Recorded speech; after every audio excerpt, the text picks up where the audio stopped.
একই জিনিস ইন্ডিকেট করে। আপনি নিশ্চয়ই বুঝতে পারছেন আসলে, বিকজ আমি গত বছর আপনার একটা বক্তব্য শুনছিলাম, ওখানে আপনি একটা কবিতার লাইন বলেছিলেন, ওটা যদি আমি রিপিট করতে পারি। সেখানে আপনি বলেছিলেন স্টেন গানের সামনে ওরা জুড়ি ফুলেরও গান গায় না। এখানে ব্যাপারটা ওরকম হয়ে গেছে। এনএচআরসি আইনে লেখা আছে, এখানে যেটা দেখলাম যে এক্সাক্ট যে প্রবলেমটা আগের আইনে ছিল, যে যদি আইন শৃঙ্খলা রক্ষাকারী বাহিনীর বিরুদ্ধে কোনো ধরনের অভিযোগ আসে, তাহলে আপনারা যেটা দেখেছেন আগে এরকমই ছিল, অর্থাৎ সেই বাহিনীর প্রধানকে, অর্থাৎ র্যাবের বিরুদ্ধে অভিযোগ এসেছে, র্যাবের বাহিনীর প্রধানকে আমরা বলবো যে তোমরা একটা প্লিজ দিও, আমাদের একটা প্রতিবেদন দিও। তারপরে তার যদি মর্জি হয় সে দিকে আলহামদুলিল্লাহ, আর যদি তার মর্জি না হয় তো দেবেন। আচ্ছা যদি দেয়, আপনি ফোর্স করবেন তাকে দিতে, অল ওয়েল এন্ড গুড। এর উত্তরে আপনি রেকমেন্ডেশন দিতে পারবেন, যেটা করো সে রেকমেন্ডেশন শুনতে পারে না শুনতে পারে, আপনি ধরেন ওটাকেও ফোর্স করলেন যে তার রেকমেন্ডেশন শুনতে হবে। কিন্তু কোন সময় আমরা দেখেছি যে র্যাবের বিরুদ্ধে অভিযোগ র্যাব নিজে তদন্ত করছে এবং সেটা স্বচ্ছ তদন্ত হচ্ছে, এটা উদাহরণ 15 বছরে দেখা যায়। কি পরিবর্তন আসবে বাহিনীগুলোর মধ্যে, যেটা হবে এক।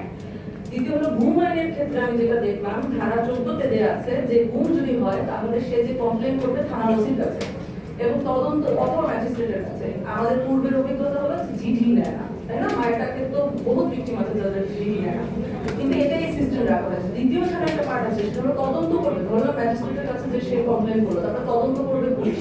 একটা পুলিশ র্যাবের ডিরেক্ট ইন্টেলিজেন্স এবং ইলেকশন করে তাকে ডেকে জিজ্ঞাসাবাদ করবে, এটা এক্সপেকটেশনের মধ্যে রাখা হচ্ছে, এটা কখনো ঘটবে না।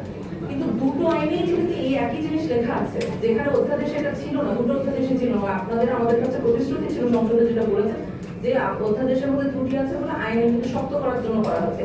দুটো দুটো যেটা আমি বললাম ধারে দুটোই আইনকে উইক করেছে, শক্ত করে এটা আপনি বলতে পারবেন না স্যার, এটা আপনি এদিকে আপনি সরকার। That's your way of thinking. That's your way of thinking. My interpretation is something else. If I may finish. So, yes, please.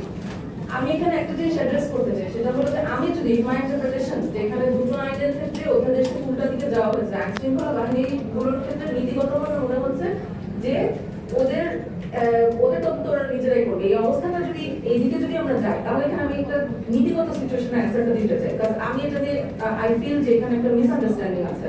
হ্যাঁ, ভাবা হচ্ছে যে আইন শৃঙ্খলা বাহিনীদের উপর যদি স্বাধীন তদন্ত হয় তাহলে this is in some way harmful for anybody. আমি একটা উদাহরণ দিতে চাই, লিটন ভাই আমাকে গত কয়েকদিন ধরে এই উদাহরণটা বারবার করে বলেছে বলে আমার মনে আছে উদাহরণটা, যেটা হচ্ছে রিসেন্টলি কোস্ট গার্ড রিলেটেড একটা ইনসিডেন্ট হয়েছে, যেটা প্রথম আলো কভার করেছে গতকাল এবং তার কয়েকদিন আগে রেজিস্টার কভার করেছে। এখানে কোস্ট গার্ড বলছে যে তারা করে নাই, ভুক্তভোগী পরিবার বলছে যে তারা করেছে। এই যে আস্থাহীনতা সৃষ্টি হয়েছে, এখানে যদি একটা ইন্ডিপেন্ডেন্ট অর্গানাইজেশন থাকে তাহলে they are able to adjudicate between the two parties and say যেটা ঘটেছে বা ঘটে নাই। এর মধ্যে কোস্ট গার্ড যতই বলুক, এনএসআই যতই বলুক, বিজেপি যতই বলুক যে তারা করে নাই, এটার গ্রহণযোগ্যতা বাংলাদেশে ভেরি লিস্টল, তাই না? আমি এটা কম্পেয়ার করতে চাই উইথ দ্য কেস আমরা সলভ করেছিলাম যখন গুম কমিশনে ছিলাম। ফিল্ড ইন্টেলিজেন্স ইউনিটের বিরুদ্ধে একটা অভিযোগ এসেছিল, আমরা তখন ফিল্ড ইন্টেলিজেন্স ইউনিটের কাছ থেকে এবং এএসসির কাছ থেকে তদন্ত প্রতিবেদন চেয়েছিলাম, নিজেরা করেছিলাম। করার পরে পরিবারের সাথে বসে বলেছিলাম যে এখানে আমি দোষী না, কারণ যাকে দোষ দেওয়া হচ্ছিল সে তার একটা ফেসবুকের ছবি 2 সপ্তাহ আগে যেখানে দেখা ছিল সে রেগুলেশন হেয়ার কাট করেছে, কিন্তু যে লোকটা তুলে নিয়ে যাচ্ছিল তার হেলমেট পরা ছিল, পিছনে 2 ইঞ্চি চুল দেখা যাচ্ছিল।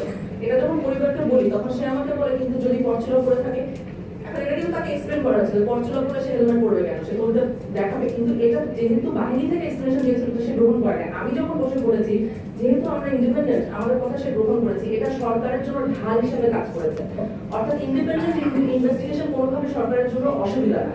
এবং আমি একটা সেকেন্ড পয়েন্ট বলে শেষ করছি, সেটা হলো যেটা ধারণা করা হয়, যেটা ইন্টেলিজেন্স থেকে বারবার করে বলছে এবং আমরা এটা আমাদের ওদের একটা যৌক্তিক কথা বলে যেটা আমাদের শোনা উচিত।